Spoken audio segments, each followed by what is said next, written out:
क्रम संख्या 19, श्री राम प्रभु के चरण।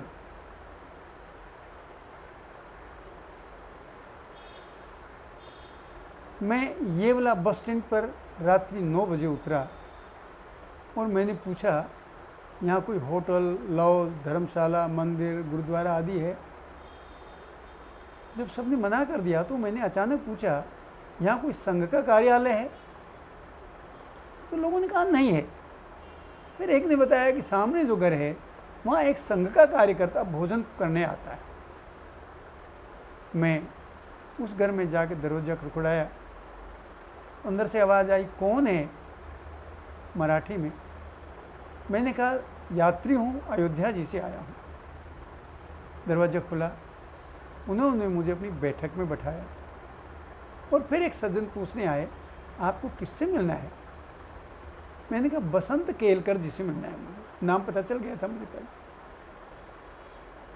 बोले, अच्छा, आप उनको जानते हैं? मैंने कहा, नहीं। खैर, उनका वो भोजन कर रहे हैं, आप भी आइए भोजन कीजिए। बंधुओं, बड़ी अद्भुत बात है, कोई मुझे पहचानता नहीं, जानता नहीं, पहली मुलाकात, पर उन्होंने मुझे सीधे भोजन पर आमंत्रित किया। भोजन करके जब हम वहाँ से भोजन करके बैठे तब हमारा परिचय हुआ। तो मैंने बताया, ऐसे ऐसे मैं इनकम टैक्स में सर्विस करता हूँ और भगवान राम की यात्राओं पर शोध कार्य करता हूँ, इसी सिलसिले में आया हूँ।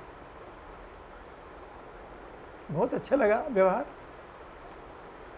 बसंत जी मुझे अपने कमरे पे ले गए और प्रातः, जहाँ वो जैसे रात का भोजन कहीं करते थे, प्रातः का अल्पाहार कहीं करते थे,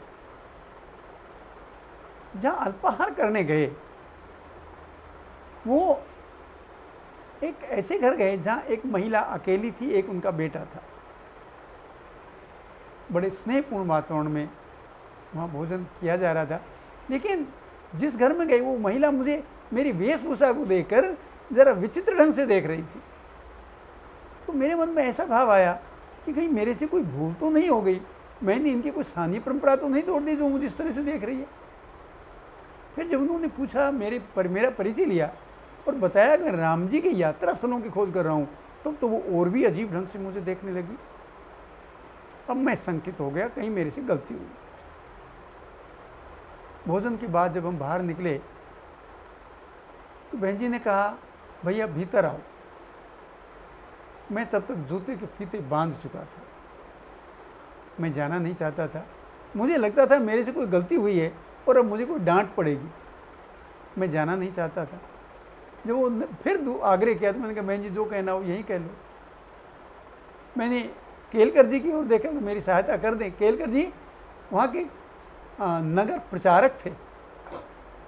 केलकर जी ने कहा, जब बहन जी बुला रही हैं तो जाइए। जब उन्होंने बहन जी ने देखा कि मैं संकोच कर रहा हूँ आने में, तो बंधुओं बड़ी भावुक घटना हुई। उन्होंने अपना माथा मेरे पैरों पे रख दिया, 3 बार छुआ।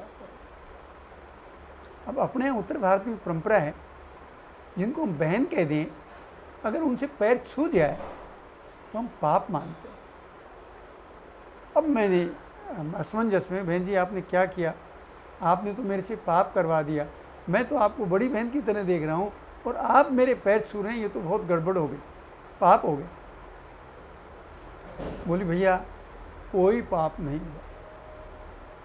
बहन जी आपने मेरे पैर छुए हैं, ये तो पाप हो गया। भैया मैंने कोई पाप नहीं किया और मैंने तो आपके पैर नहीं छुए, तो आपने किसके पैर छुए? मैंने तो भगवान राम के पैर छुए। बहन जी भगवान राम के पैर यहाँ कहाँ? यहाँ तो रामावतार खड़ा है। बहन जी ने जो कुछ कहा, बंधुओं वो हृदय में लिखने वाली चीज़ है। उन्होंने कहा, भैया आप उन्हीं स्थलों पर तो जाते हो जहाँ भगवान राम गए थे। हाँ, भगवान के चरणों से कोई रेत का कण, कोई बजरी का कण, कोई लकड़ी का कण, कोई भी चीज़ छुई होगी। मैंने कहा वो चीज़ आपके चरणों से भी छुई होगी। हाँ बहन जी छुई होगी। भैया मैं तो आपके चरणों के माध्यम से उस रेत के कण तक पहुंचना चाहती हूं जो राम जी का स्पर्श पाकर धन्य हो गया है, पुण्य हो गया है, तीर्थ हो गया। बंधुओं, मैं ठगा सा खड़ा का खड़ा रह गया। कितनी ऊंची भावना, धन्य है। आज के ये जो पढ़े लिखे तथाकथित प्रगतिशील बुद्धिजीवी हैं, वो कहेंगे वो महिला पागल होगी।